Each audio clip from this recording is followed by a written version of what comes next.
James Sullivan was feeding the chickens when the diplomatic shuttle landed on his property without warning, which seemed like the universe's way of saying his quiet retirement was officially over.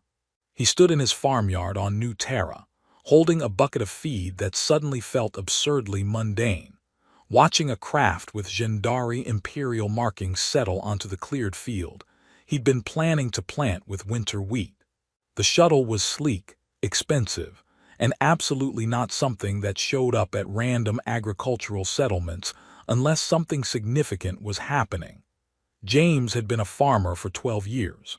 Before that, he'd been a combat medic in the Krefter conflict, 3 years of treating wounded soldiers in conditions that had given him nightmares for a decade. He'd built a peaceful existence here on New Terra. Simple work, good neighbors, minimal contact with anything that reminded him of the war. Most days, he succeeded in keeping the memories at bay. The shuttle's ramp extended with mechanical precision, and beings in formal Gendari imperial livery emerged. Even from a distance, James recognized the precise movements of trained guards, not threatening, exactly, but definitely communicating that refusing cooperation wasn't really an option. A Gendari diplomat approached with the carefully neutral expression of someone delivering news that would change everything. She was tall, elegant, her scales displaying the subtle color shifts that indicated carefully controlled emotions James had learned to read during the war. James Sullivan, human veteran of the Krefter conflict, service record designation HTF 2847 medical. Her voice carried the harmonics that made Gendari speech sound almost musical even when delivering formal statements. "That's me," James confirmed, setting down the chicken feed and trying to remember diplomatic protocols he'd never actually learned. "Though I'm just a farmer now, been retired from military service for 15 years. Is there something I can help you with?" You are summoned to appear before Her Imperial Majesty, Empress Kurashin of the Gendari Empire. The diplomat's neutral expression didn't shift. The summons is non-negotiable, but carries no implication of wrongdoing. Your presence is requested within 3 standard days. James's brain offered several responses: confusion, concern, the urge to ask if this was a joke, but settled on, "Why, I'm nobody. I run a small farm on a colony world. Why would the Gendari Empress want to see me?" Her Majesty did not provide explanation, only instruction that you be located and brought to the imperial court with all appropriate courtesy. Transportation has been arranged. The diplomat gestured to the shuttle. "You may bring personal effects but no weapons. Do you accept this summons?" James knew enough about galactic politics to understand that summons from Empress wasn't actually something you could refuse, regardless of the diplomatic phrasing. "I accept, though I'll need time to arrange for someone to manage my farm while I'm gone. How long should I expect this to take?" "Unknown, pack for extended absence. We depart in 1 standard day."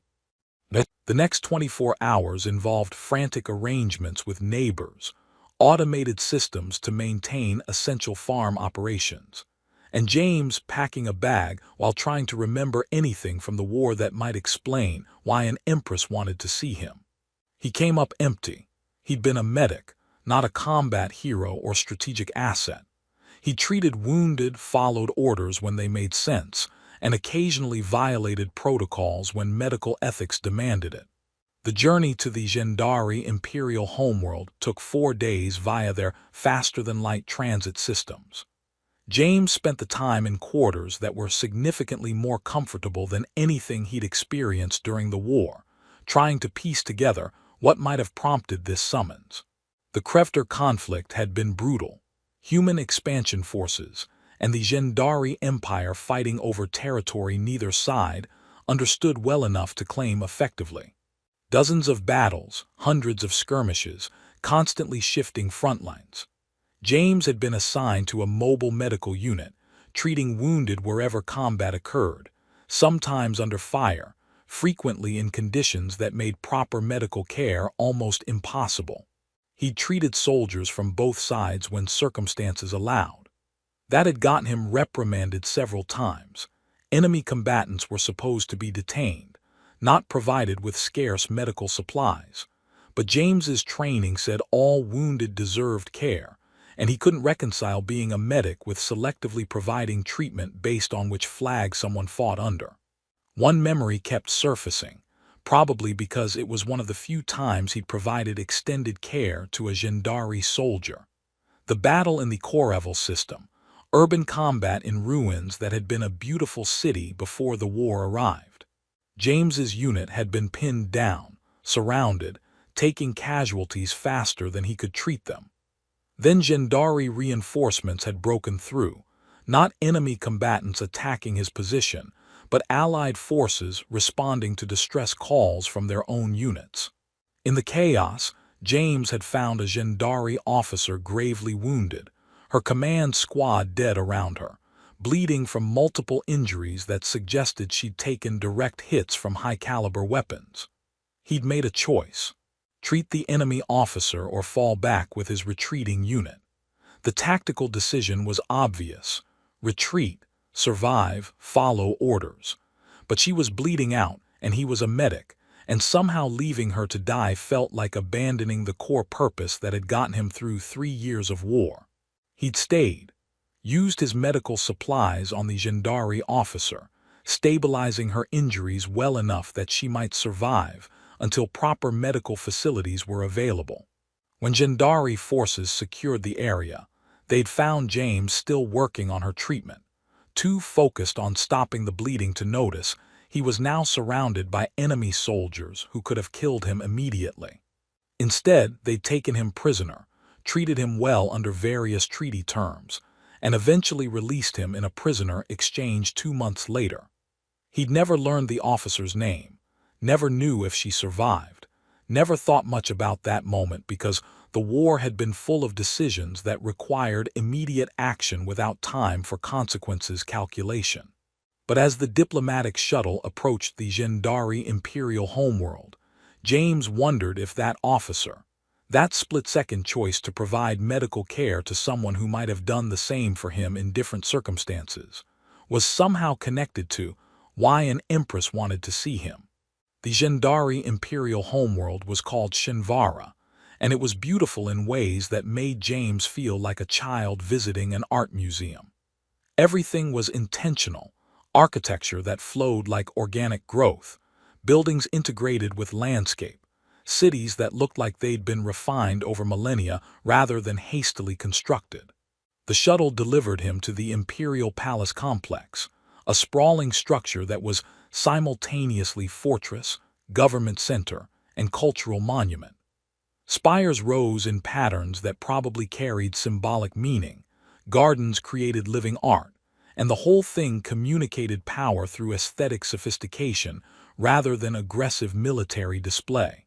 James was escorted through halls decorated with art that predated human spaceflight, past guards whose ceremonial armor probably concealed serious military capability, into reception chambers where protocol officers waited to brief him on proper court behavior.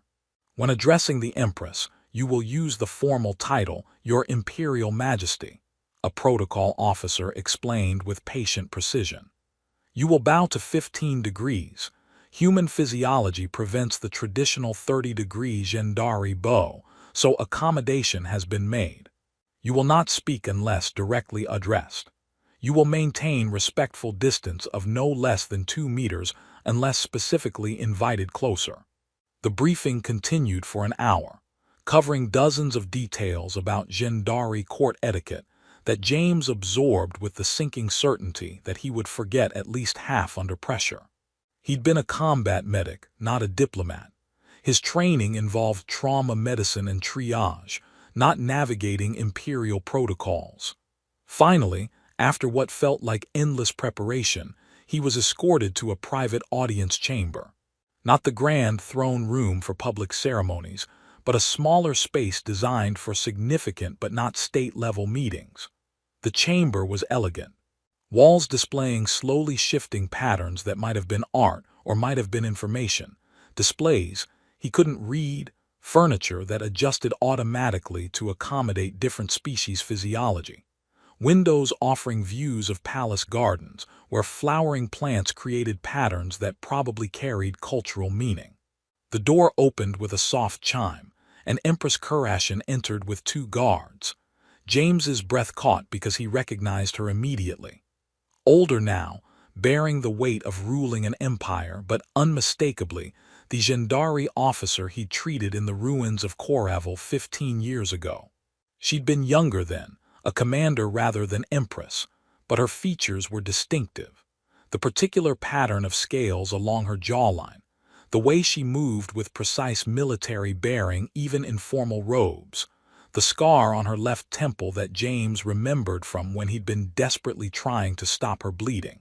She studied him with the same intensity he remembered from that battlefield, and James realized she'd been planning this meeting for however long it had taken to locate one retired medic on a distant colony world.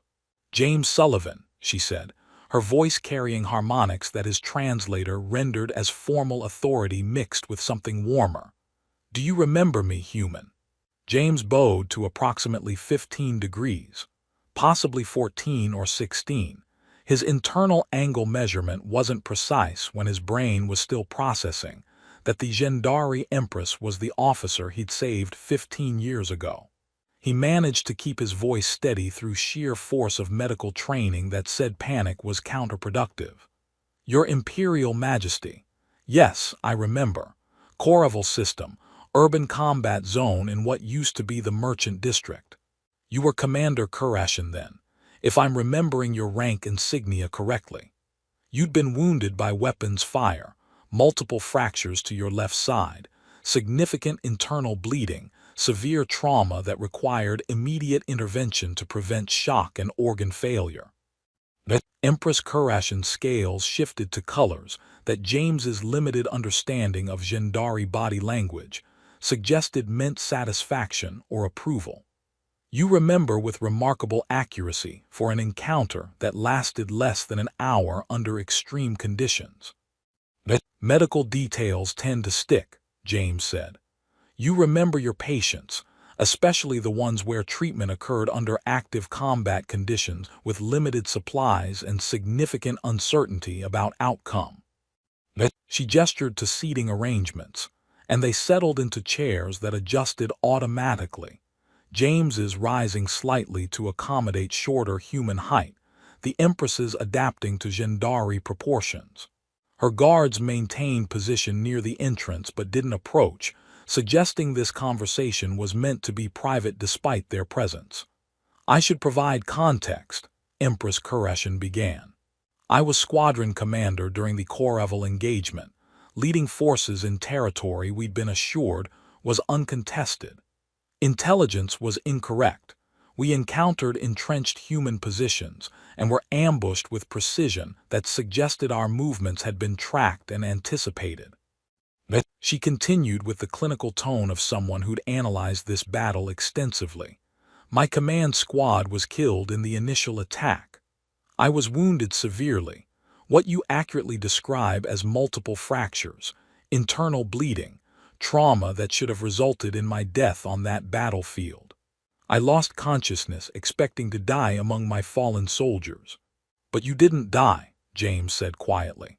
"Because I regained consciousness to find a human combat medic enemy soldier, kneeling beside me, using his supplies to stabilize injuries that would have killed me within minutes without intervention." Her scales shifted to deeper colors. "I remember watching you work with absolute focus, moving with efficiency that suggested extensive trauma experience. I remember thinking that either you were catastrophically foolish or operating under principles that transcended immediate military advantage." James was quiet for a moment, remembering that battlefield with the clarity that came from choices made under pressure. "You were dying. I had training and supplies that could prevent that. The specifics of which military force you belonged to seemed less important than whether I could keep you alive long enough for proper medical care. That perspective was not universal among your fellow soldiers," the Empress observed. "The Krefter conflict was brutal. Both sides committed acts that prioritized tactical advantage over compassion. Many human soldiers would have considered one less Gendari commander a strategic benefit, would have let me die, and claimed they found me already deceased. Some might have, James acknowledged. But I was a medic. My entire purpose was treating wounded, keeping people alive. I couldn't reconcile that with selectively providing care based on political affiliation. Seemed like if I was going to commit to medical ethics, I should commit to all wounded, not just the ones on my side. Empress Kurashin leaned forward slightly, her attention absolute. I spent months after that battle trying to understand your motivation. Was it political calculation, treating an enemy officer to gain leverage in future negotiations? Moral principle that transcended military context? Simple medical ethics that operated independent of tactical concerns? She pulled up a holographic display showing what appeared to be service records. I had intelligence services investigate your background. You treated Gendari wounded on multiple occasions, always at personal risk, frequently in violation of direct orders from your superiors. You were reprimanded 3 times for providing medical care to enemy combatants when protocols suggested detention rather than treatment. I got in trouble for following medical ethics, James confirmed. My commanding officers weren't always pleased with my interpretation of appropriate medical conduct, but I couldn't figure out how to be a good medic while refusing to treat wounded based on which flag they fought under. Your choice in Korevel saved my life, the Empress said simply. Your medical treatment stabilized me long enough for my forces to secure the area, to find me still alive, to transport me to proper medical facilities, where I received the care that ensured survival and full recovery. She stood, moved to the chamber's windows overlooking the palace gardens. What you could not have known, what neither of us could have predicted, is that I would eventually become Empress. That the wounded commander you saved would rise through military ranks, navigate political complexities, and ultimately lead the Gendari Empire. James processed this, the implications almost too large to grasp. I didn't know who you were beyond injured soldier who needed medical attention. If I'd known you'd become Empress, would it have changed your decision? She turned to face him, her expression unreadable. James thought about this honestly. No, I'd like to think I would have made the same choice regardless of your future political significance. Medical ethics should be independent of outcome calculations. You don't provide care based on whether the patient might later become important. You provide care because they're a person who needs help. Empress Kurashin's scales shifted to colors that definitely indicated approval. That integrity is why I asked you here, but I should explain the political context before making my request. She returned to her seat, and her expression became more formal, less personal memory, more strategic calculation. The peace between the Gendari Empire and human territories is fragile, Ambassador Sullivan.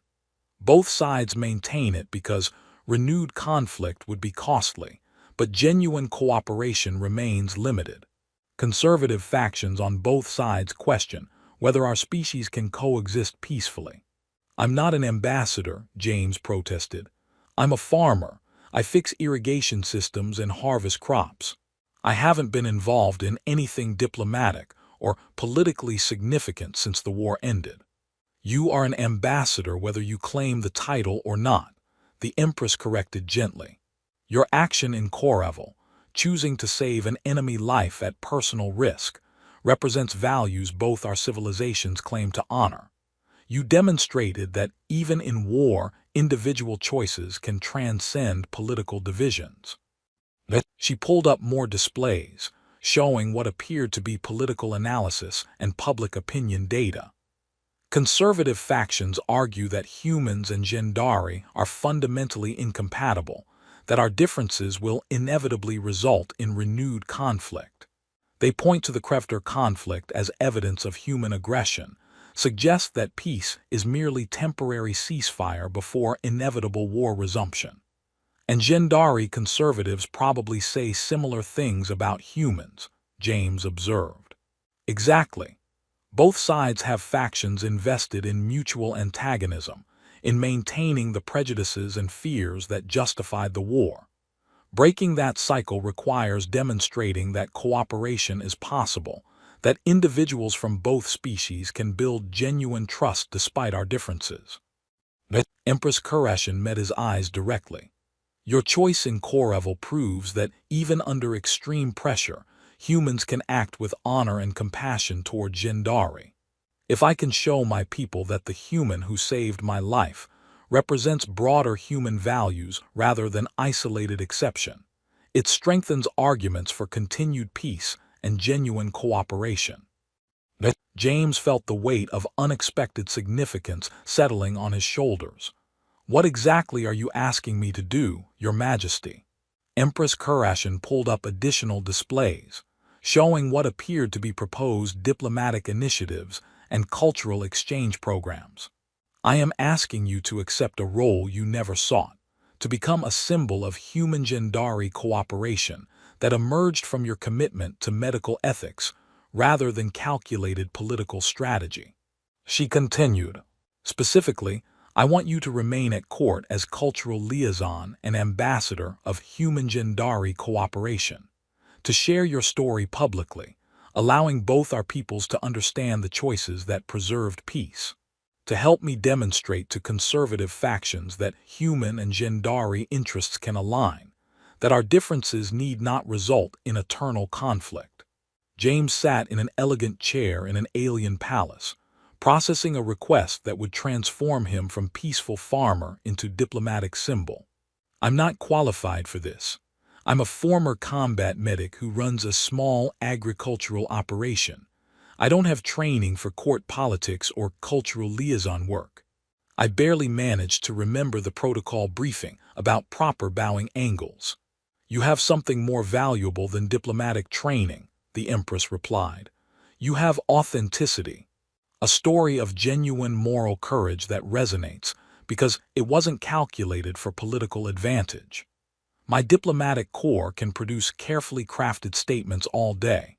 What they cannot produce is the human who saved my life when military logic said to abandon me. She gestured to the displays. Let me show you what we're facing. Gendari conservatives argue that humans are expansionist, aggressive, culturally incompatible with our civilization. They use the Krevter conflict as evidence, point to territorial disputes and resource competition as proof that humans cannot be trusted.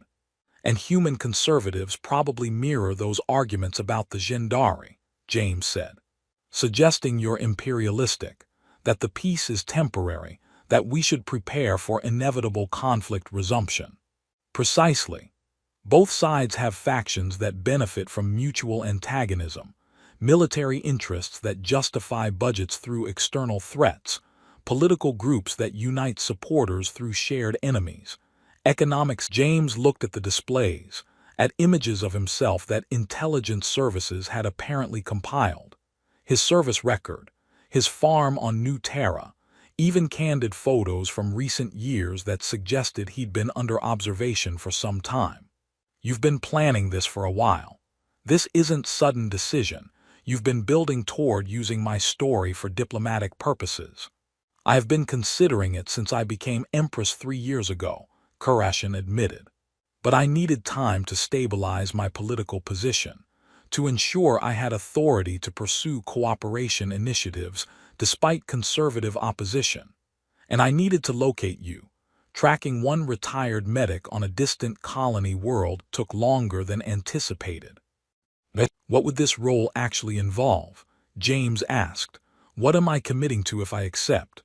Publicly, appearing at diplomatic events, sharing your story in contexts that promote human Gendari understanding, serving as visible example of cooperation between our peoples. You would attend formal functions, participate in cultural exchanges, allow your experience to be documented in ways that reach both Gendari and human populations. She continued, privately, advising me on human perspectives that pure diplomatic briefings miss, helping me understand cultural contexts and sensibilities that formal reports fail to capture, ensuring my policies account for human values and concerns. You would have direct access to me, ability to speak honestly about issues where human and Gendari interests diverge. And if I fail at this, if I'm terrible at court politics and cause diplomatic incidents through ignorance of proper protocols, then we will navigate those incidents together, the Empress said.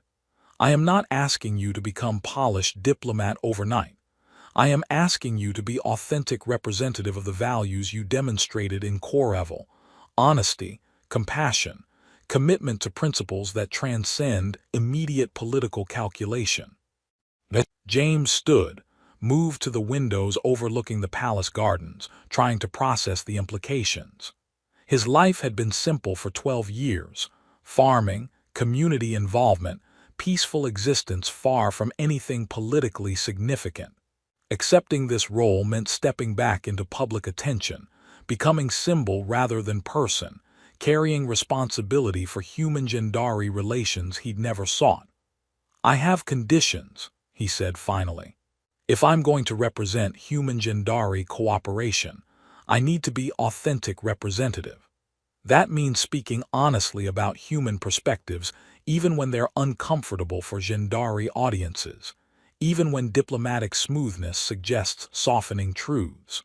I can't be effective if I'm just performing scripted role. Agreed, Empress Kureshin said immediately. Authentic honesty is precisely what makes you valuable. I have sufficient diplomats who provide carefully crafted statements. I need someone who will tell me when human interests genuinely conflict with Gendari assumptions, who will challenge my thinking when I'm operating from cultural blind spots.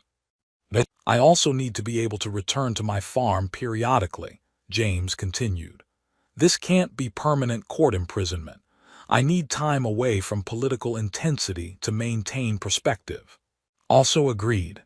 We will establish rotation, periods at court followed by return to New Terra, ensuring you maintain connection to life outside palace politics. James turned to face her. Then I accept. Though I reserve the right to be terrible at formal court behavior, to probably cause at least 3 diplomatic incidents through sheer protocol ignorance, and to occasionally need extensive coaching on proper honorific usage. I expect nothing less, the Empress replied with what was definitely amusement in her scale patterns. We will navigate your cultural mistakes together, turning them into teaching opportunities rather than crises.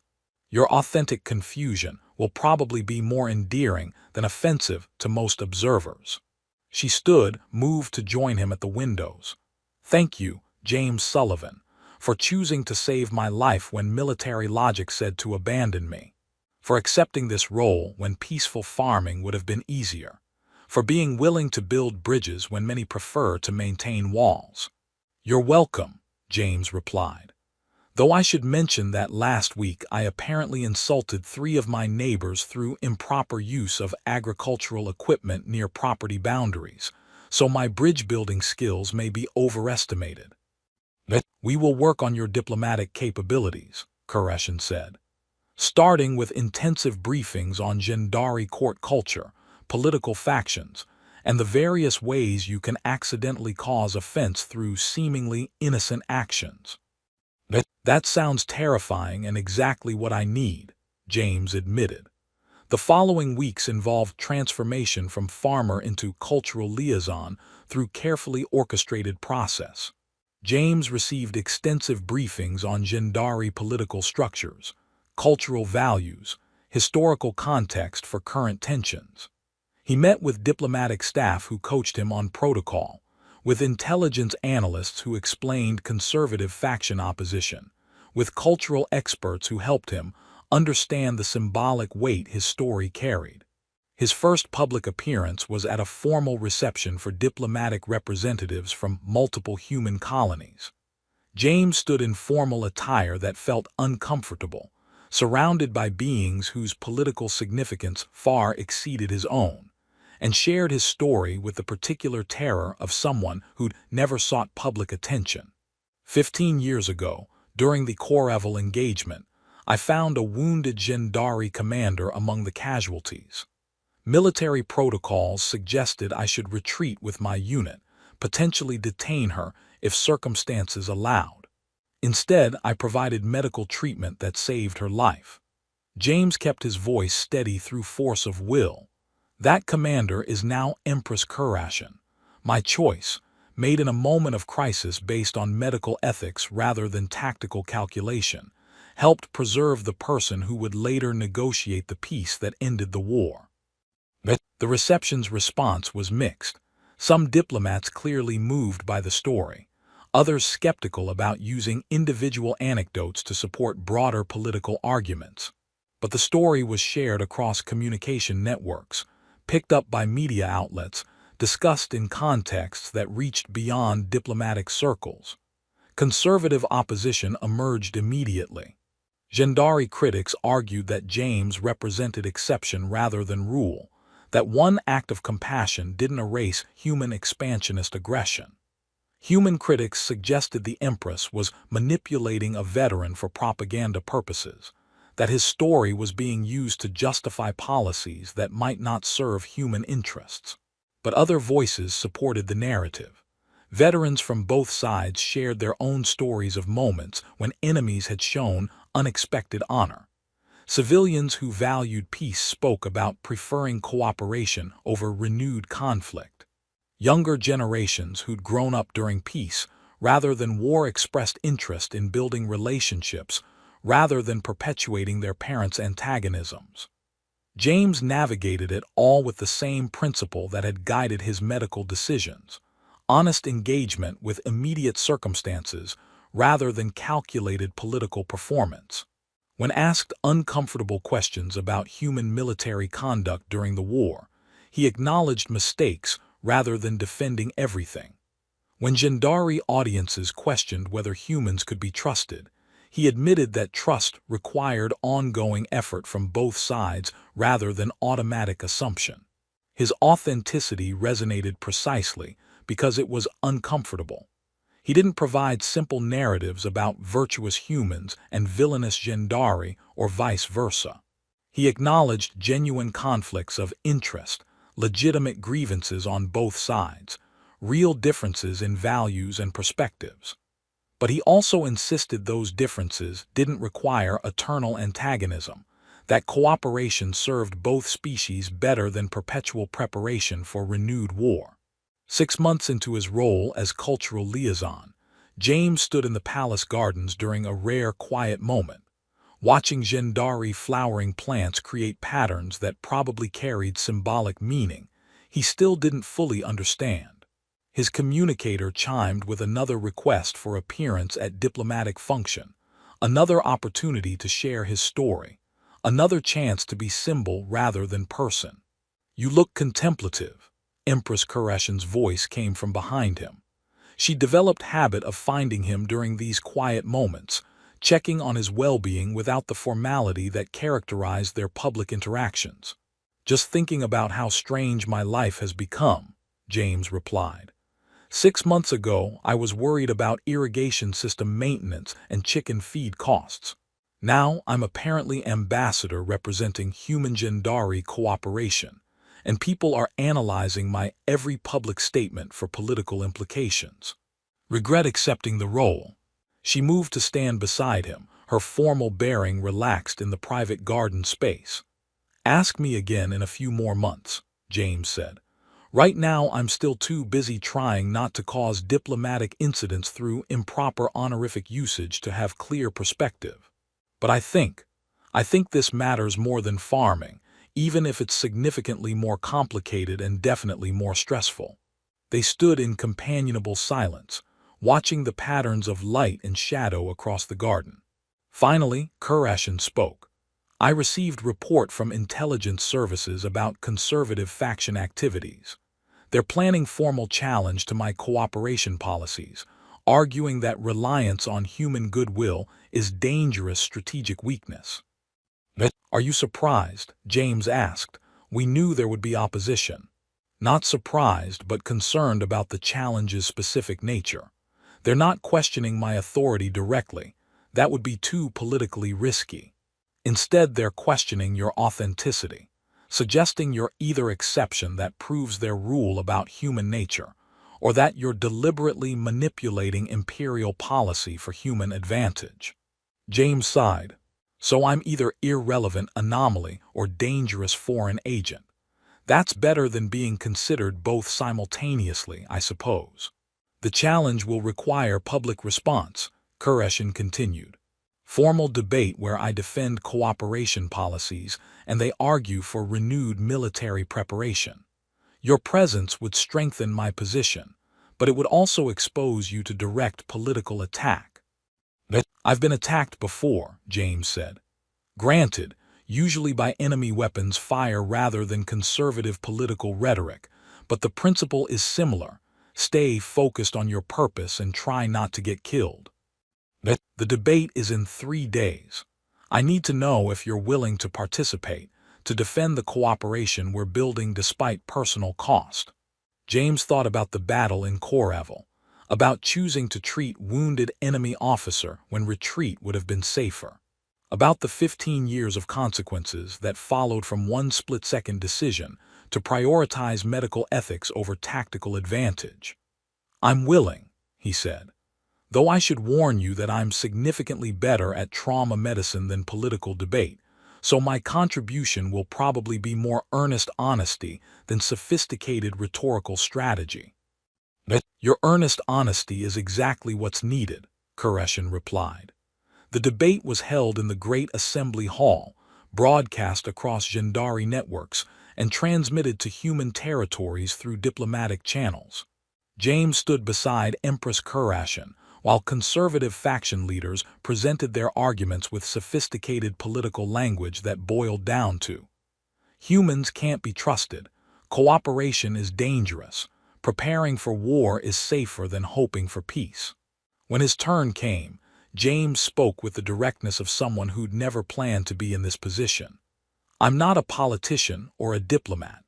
I'm a former combat medic who made a choice 15 years ago to provide medical care to a wounded enemy officer. That choice wasn't calculated for political advantage. I didn't know who she was or that she'd become empress. I just knew she was dying and I had training that could prevent that. He continued. Conservative factions argue I'm either exception that proves their rule about human nature or that I'm manipulating imperial policy. I can't speak to broader human nature. I can only speak to my own choices and the principles that guided them. I chose to treat wounded regardless of which side they fought for because my medical ethics said all wounded deserved care. That's not manipulation or exception. That's just attempting to maintain principles under difficult circumstances. The conservative response was predictably critical, questioning his motives, his background, whether one act of compassion justified major policy changes. But James noticed something in the audience response. Younger Gendari who'd grown up during peace seemed receptive to his message.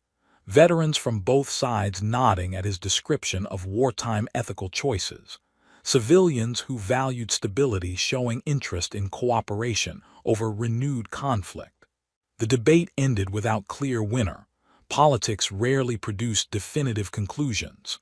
But the fact that it occurred, that cooperation policies were defended publicly rather than abandoned under pressure, felt like progress even if it was incremental and fragile. Later in private audience chamber, Empress Qureshi said simply, "Thank you. Your participation mattered. Conservative factions will continue opposition, but you demonstrated that human Gendari cooperation has authentic foundation rather than just diplomatic performance." "You're welcome," James replied. "Though I should mention that I'm still terrible at most aspects of court behavior and probably will continue causing minor diplomatic incidents through protocol ignorance." "I've accepted that as permanent feature of your service," Qureshi said with definite amusement. "Your authentic confusion is more valuable than polished diplomatic performance. It reminds everyone that you're a genuine person, rather than carefully constructed political symbol."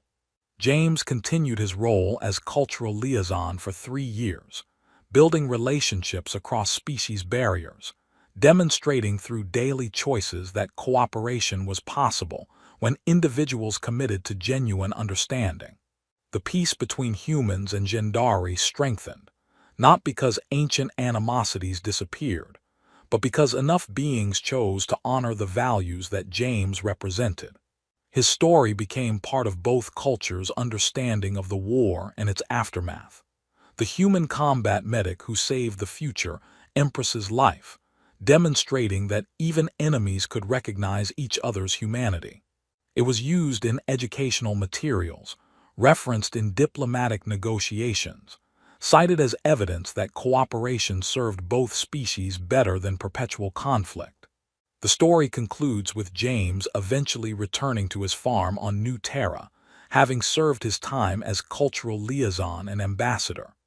But he maintains connection to the imperial court, continues to advise on human Gendari relations, remains symbol of the cooperation he helped build. "Do you remember me, human?" Empress Kurashin had asked, and the answer was yes. He remembered the wounded commander he'd chosen to save, the moment that should have been insignificant becoming foundation for peace between civilizations. Sometimes the most important choices are made without knowing their consequences. Sometimes saving one life changes trajectories of billions. Sometimes simple commitment to principles, medical ethics, compassion, honor toward enemies, builds bridges that calculated political strategy could never construct.